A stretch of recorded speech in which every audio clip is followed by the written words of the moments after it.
இந்தியாவினுடைய ஒரு முக்கியமான ப்ராஜெக்டான அப்பாச்சி ஹெலிகாப்டர் அமெரிக்காவிடம் ஆர்டர் செய்திருந்தோம்.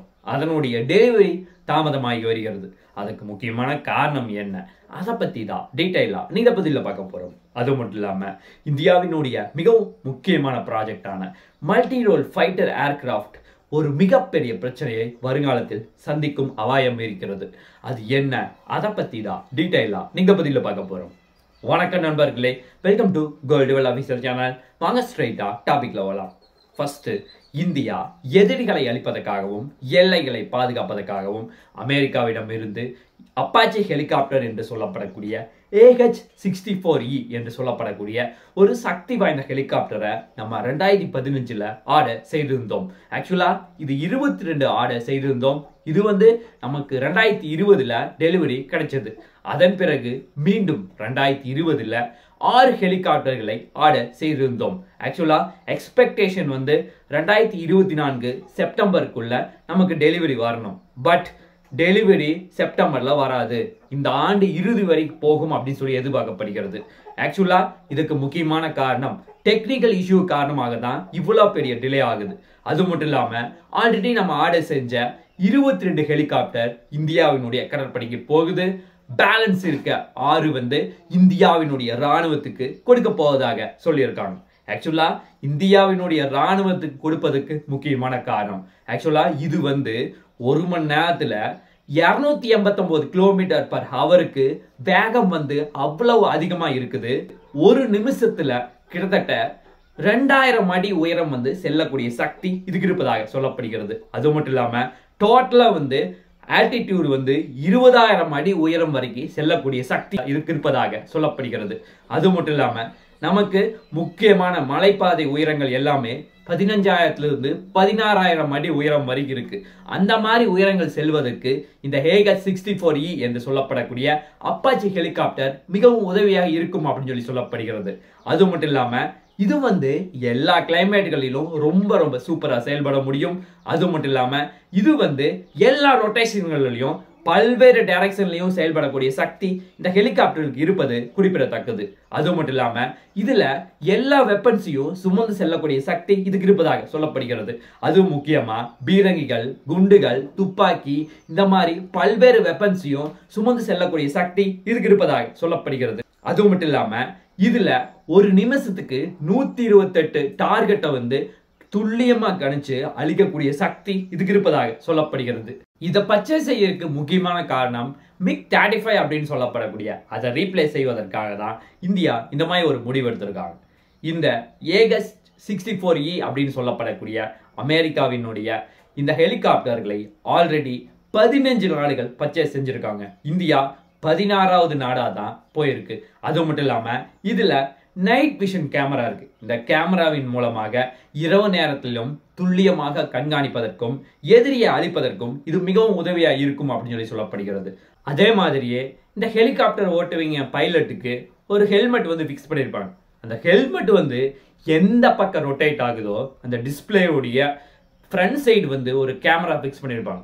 ஆட்டோமேட்டிக்கா அந்த டிஸ்பிளேல அந்த பகுதி மட்டும்தான் தெரியும். அந்த மாதிரி இலக்கை டார்கெட் பண்ணுவதற்கு இந்த AH-64E ரொம்ப ஹெல்ப்ஃபுல்லா இருக்கும். இது இந்தியாவுக்கு மிகவும் உதவியா இருக்கும் அப்படின்னு சொல்லப்படுகிறது.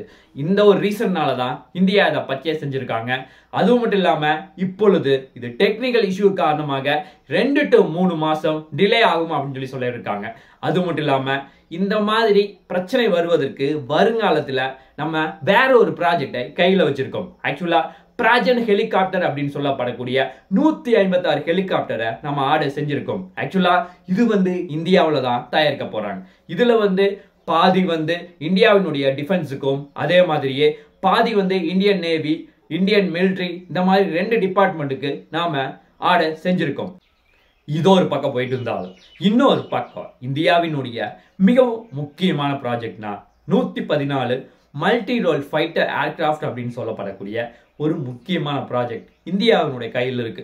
ஆக்சுவலா இதை உருவாக்குவதற்கு முக்கியமான காரணம் இந்தியாவினுடைய படைபலம் மிகவும் குறைவா இருக்கு. அதை அதிகப்படுத்தணும் அப்படிங்கிற ஒரு முக்கியமான காரணத்துக்காக தான் இந்தியா இந்த மாதிரி ஒரு பிளானை போடுறாங்க. ஆக்சுவலா இதுல நிறைய வெளிநாட்டு பிரைவேட் கம்பெனிஸ் உள்ள வந்து இதை உருவாக்கணும் அப்படின்னு சொல்லி இந்தியா முடிவெடுக்கிறாங்க. இதற்கான டெண்டர் வந்து இந்த ஆண்டின் இறுதியில வந்து அபிஷியலா அனௌன்ஸ் பண்ணுவாங்க. யாரெல்லாம் பார்ட்டிசிபேட் பண்ண போறாங்க அப்படின்னு சொல்லி அபிஷியலா அனௌன்ஸ் பண்ணுவாங்க. இதற்காக நிறைய பிரைவேட் கம்பெனிஸ் இதற்காக டெண்டர்ல வந்து அபிஷியலா சைன் பண்ணிட்டு இருக்காங்க. ஆக்சுவலா இதனுடைய நிறைய வந்து கண்டிஷன் கொடுத்துருக்காங்க. இதுல நிறைய பிரச்சனையும் இருக்கு. ஆக்சுவலா இதுலயே ஆல்ரெடி நிறைய பிரைவேட் கம்பெனிஸ் வந்து இப்பவே நிறைய ப்ராப்ளம் சால்வ் பண்ணிட்டு இருக்காங்க. அதுக்கு முக்கியமான முதல் பிரச்சனைனா ஆல்ரெடி அவங்கனால கரெக்டான மெட்டீரியல் வந்து கிடைக்காம நிறைய பேர் திணறிட்டு வர்றாங்க. ஆக்சுவலா அந்த மெட்டீரியல் வந்து அவங்களுக்கு கிடைச்சாதான் அவங்களால ஏர்கிராஃப்டையே தயார் செய்ய முடியும். அந்த மாதிரி ஒரு முக்கியமான பிரச்சனை இருக்கு. அது மட்டும் இல்லாம மொத்தம் 114 ஏர்கிராஃப்ட் வந்து தயாரிக்கணும். அதுல இந்தியன் ஏர்ஃபோர்ஸ் உடைய பிளான் படி 14 ஏர்கிராஃப்ட் வந்து வெளிநாட்டு பிரைவேட் கம்பெனிஸ் இருக்காங்கன்னா, ஆக்சுவலா இப்பொழுது ரஃபேல் போர் விமானமே இருக்குன்னா அதை வந்து டசல்ட் ஏவியேஷன் தான் ஒரிஜினலா தயாரிப்பாங்க. அப்படின்னா அந்த டசல்ட் ஏவியேஷனே வந்து ஒரிஜினலா அவர்கள் வந்து தயாரிச்சு கொடுக்கணும். இந்த மாதிரி 14 பேர் வந்து ஒரிஜினலா தயாரிச்சு கொடுக்கணும். பேலன்ஸ் 100 வந்து இந்தியா தயாரிச்சா பிரச்சனை கிடையாது. அந்த மாதிரி வந்து இந்தியா பிளான் செஞ்சிருக்காங்க. அது மட்டும் இல்லாம வருஷத்துக்கு அட்லீஸ்ட் 7 to 8 தயாரிக்கணும். அந்த மாதிரி கால்குலேஷன் போடும்போது 6 வருஷத்துல 2030க்குள்ள இந்தியா வந்து 114 ஏர்கிராஃப்டையும் எப்படியாவது தயாரிக்கணும் அப்படின்னு சொல்லி இந்தியன் ஏர்ஃபோர்ஸ் ஒரு முக்கியமான ஒரு பிளானை போடுறாங்க.